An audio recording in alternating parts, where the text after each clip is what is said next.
Ladies and gentlemen, I believe it has been a long day, but we finally come to the last presentation.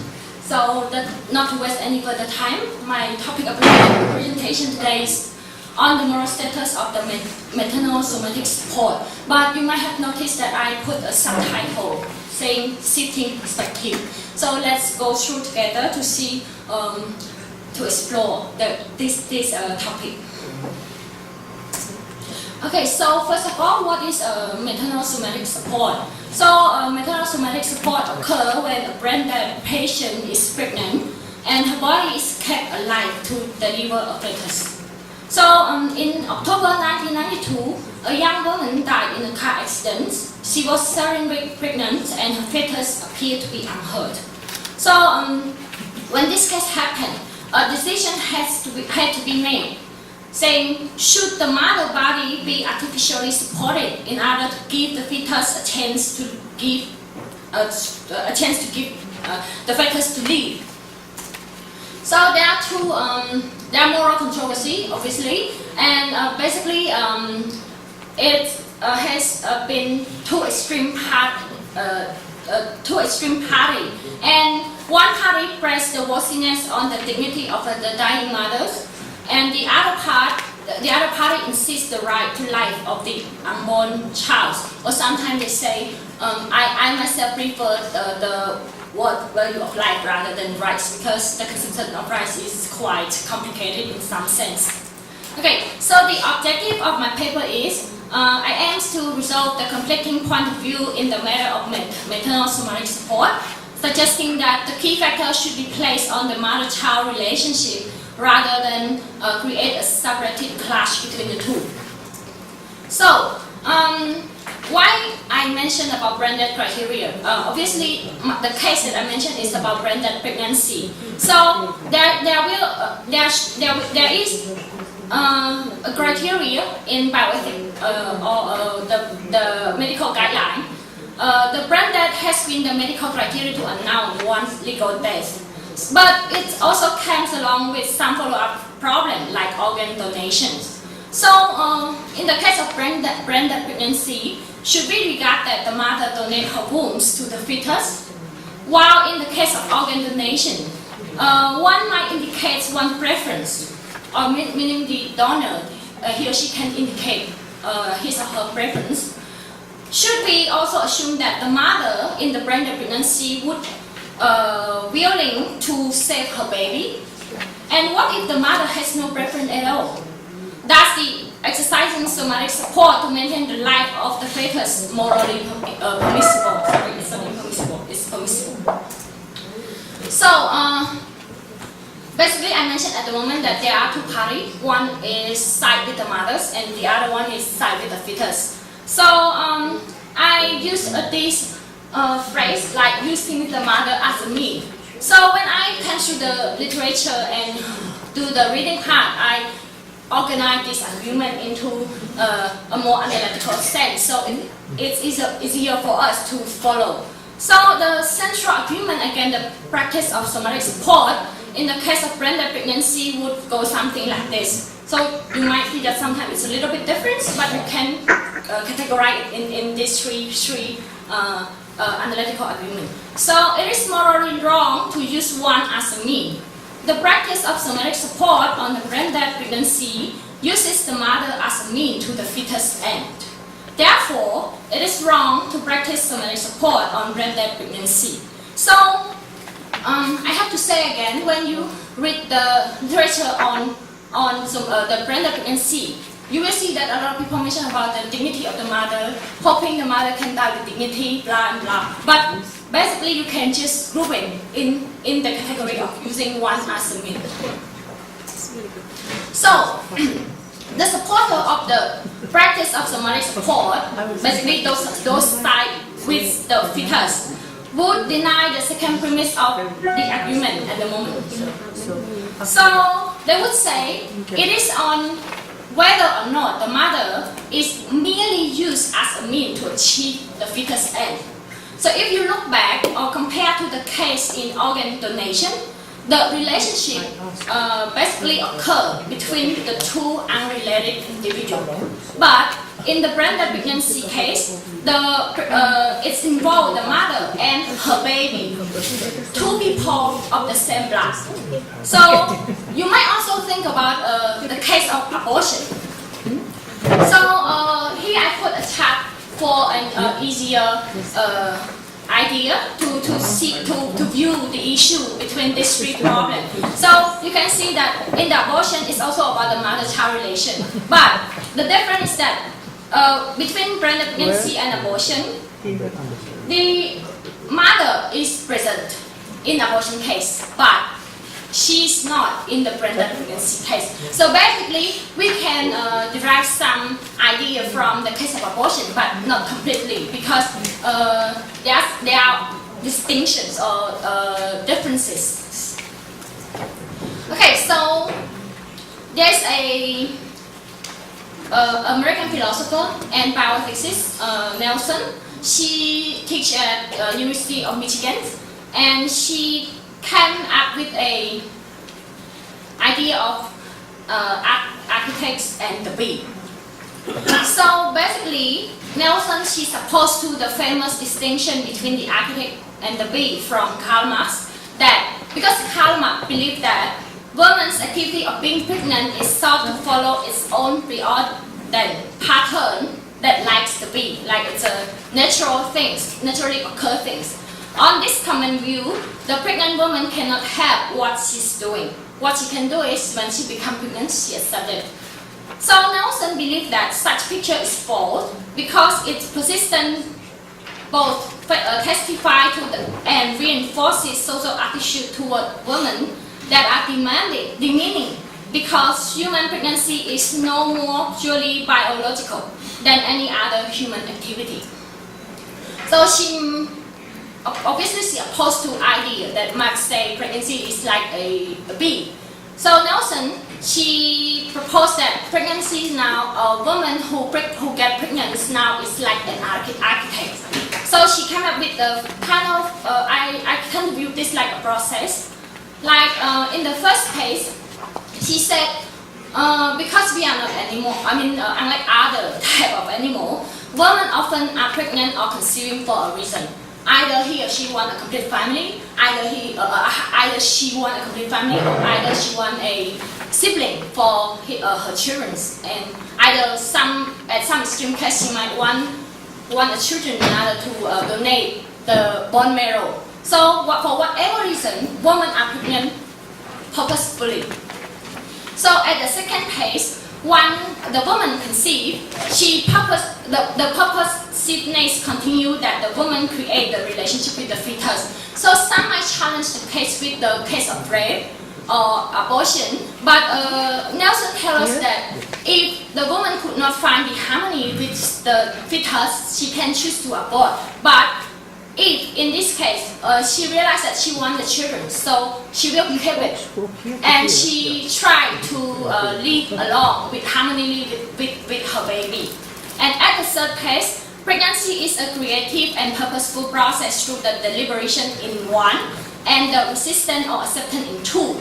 So pregnant woman is also actively responsible and well organized. So after she accepts her baby or her fetus, she would be responsible for the fetus well-being, meaning the mother would not drink or drink alcohol or eat unhealthy food. So at the fourth case, Nelson compared a woman to an architect, meaning usually for an architect when he or she designs a house, he or she would consider about the natural geography and then design the house accordingly to that. And on the other hand, he or she also consider about the culture of the country. So Nelson tells us that pregnancy is quite similar to that aspect. That the pregnant woman would create a purposely within a biological and social context. She accepts the 9 months and 10 days pregnancy, and she's also accepts all the comment from her surrounding people. And the surrounding people here also include the fathers. So basically, in Nelson's idea, pregnancy is the internalized process between the mother and the fetus.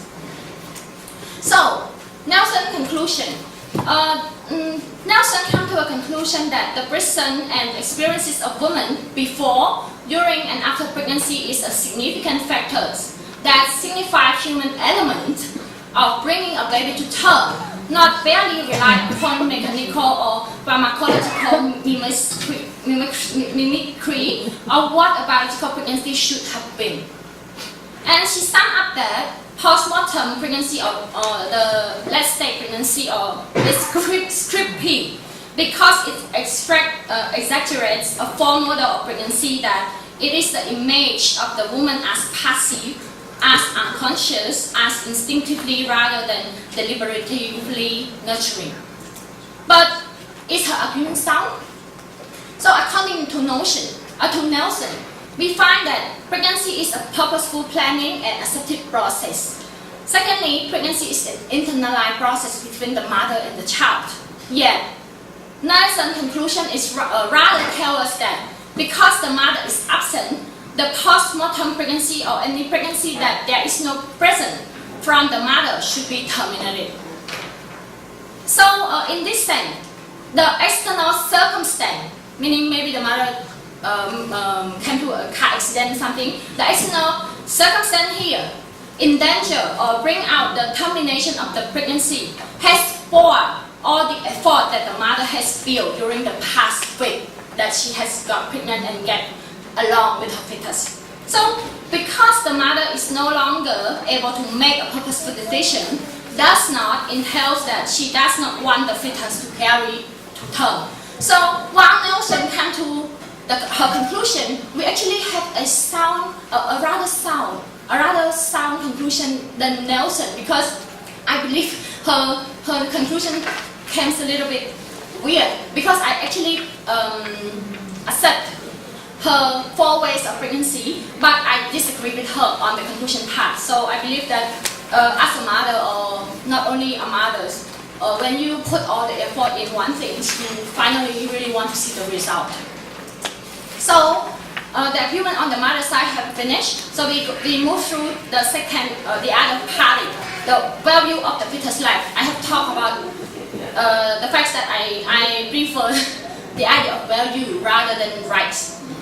So compared to the mother, who is to be considered as a cadaveric incubator, the fetus life is more precious for that there is the potentiality to be survived.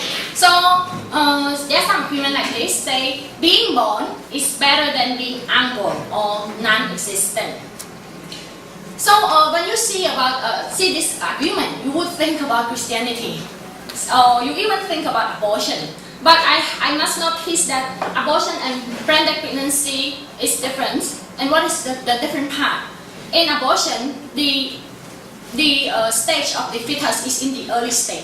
But because we usually talk about abortion, not on the second trimester abortion, but in the early stage, and philosophers have agreed with the agreement. But in the branded pregnancy case, the abortion is mostly in the last stage of the pregnancy.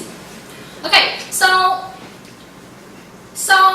if we use the argument in abortion, or we import the idea in the abortion part to branded pregnancy based on the same criterion, the fetus in the case of branded pregnancy might also entitled to moral status, because he or she, the fetus is in the last stage already. Yet, I realized that even the fetus gain the moral status, the controversy of branded pregnancy still remain. So how can we actually solve it? We only solved it in the mother part, right? Say we only focus on the mother. We should focus on the mother-child relationship. So I came to think about some things about the practical things, the neonate survival rate. Because in branded pregnancy, it's why the problem come up is because of technology, because the maternal somatic support is available. So why is available? Because from the principle of beneficence, physician must primarily focus on saving life, right? Because now we have the way to save life, so the physician would choose to save the fetus. But we have to come to reality, saying Usually, an optimal period for delivery of viable and healthy infants in a normal pregnancy is between 32 to 34 gestational weeks. And prior to week 24, the neonate would have only 20% to 30% chance for survival, with a 40% probability of severe neurological disorder. The prognosis improved for the neonate to deliver between weeks 24 and 28, when the survival increased to 80%. And the risk also decreased to only 10%. And after gestational week 32, the risk to the life and the health of the fetus is the lowest. With could you please a little bit? Yeah, 98% survival and less than 2% risk of neurological complication. So you can notice that the higher weeks, the higher survival rate. So I come up with this review because of time limitation. I will not go through. But I must notice that the neonatal outcome there. The longest survival rate for the fetus who came to term only is 107 days in the literature so far. So there are still limitations on the technology itself.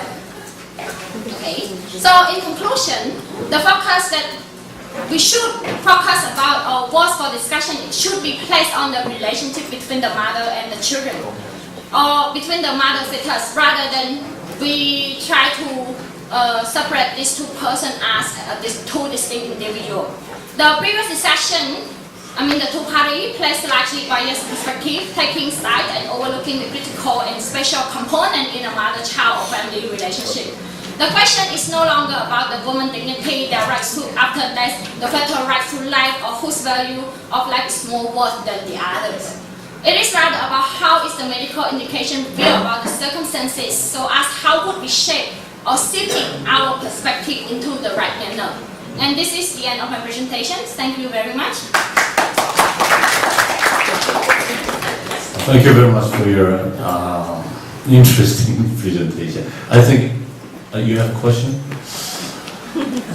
And it should be very short, please. It should be very short. Okay, thank you for your response should be short too. And reproductive technology have brought many dilemmas. And there is another dilemma, that the procurement of germ cells from the dead husband or wife. The procurement of the collection of the sperm or ova from the dead wife or husband.